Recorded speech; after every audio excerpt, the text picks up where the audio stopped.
We know today that the Earth is round. However, this hasn't always been so.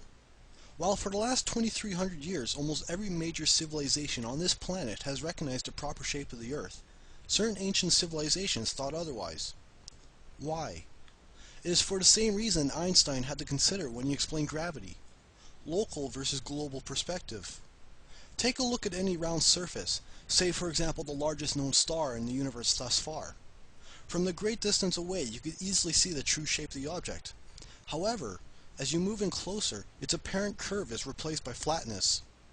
While many people think that societies who believed in a flat Earth were backwards, primitive, and dumb, I think quite the opposite. I think that ancient societies who believed in the flat Earth was a solid sign of both their intelligence and their sophistication, and I'll show you why. Take a look at all the geographic features within a given area. Take a look at all the mountains, rivers, valleys, plateaus, cliffs, oceans, and any other geographic features. The reason why the flat Earth was so sophisticated and insightful was because it dictates that all these geographic features average out. Every feature you see is a geographic defect that when put towards the proper perspective produces an overall flatness. The flat Earth hypothesis does much more than that, however. These ancient peoples may have lived in areas with varying geographic features, but they also lived in areas that are flat even on a local level. What this indicates is that ancient civilizations recognize the difference between local and outward perspectives. Yes, the land where you're sitting at right now is flat, and yes, there are multiple geographic features which disrupt this flatness. But if you were to zoom out and consider every feature you see, including the flat portion you're standing on, it can all average out to produce a net flatness.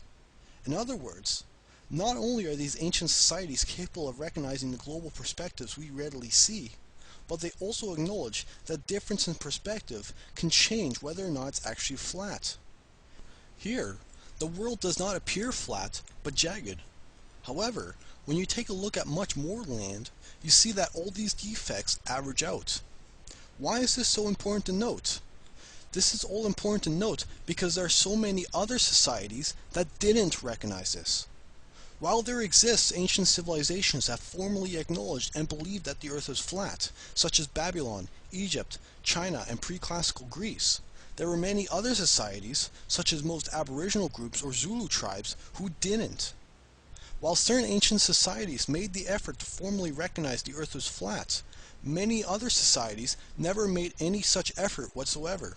The idea simply wasn't considered. For many ancient societies, the question of what is the shape of the Earth was met with the simple response of who cares? Yes, those ancient societies had it wrong. The Earth is not flat. However, they were at least thinking about it, and they were on the right track. Once you consider that a local perspective exists that takes into account the averaging of defects, and once you take into account that there exists a difference between local and global perspectives, the leap from a flat Earth to a round Earth doesn't seem that far of a jump. While many people today continue to use the flat Earth as an idea synonymous with backwardness, stupidity, and barbarism, I see it as a sign of intelligence, sophistication, and greatness to come in any ancient civilization.